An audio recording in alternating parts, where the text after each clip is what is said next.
और उस बोर में जो पानी होती है उससे बहुत से जरासीम पैदा होते हैं। तो मैंने ये सब देखा तो मेरे मन में ये ख्याल आया कि क्यों ना इस वेस्ट मटेरियल से एक बेस्ट मटेरियल बनाया जाए।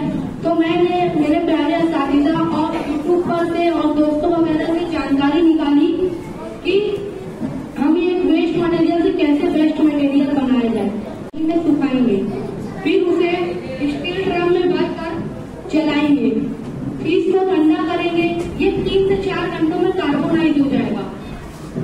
इसको फिर ठंडा कर लेंगे, फिर इसे सुखाएंगे, फिर उसे सूखे हुए मिक्सचर को हम बारीक पीस लेंगे। उसके बाद हम उसमें कुछ सीक्रेट इंग्रेडिएंट और पानी डालकर उसको पल्प की तरह बनाएंगे। इस पल्प को हम इस मशीन में से गुजारेंगे, ब्रिक्स की शक्ल इख्तियार करेंगे, फिर उसे हम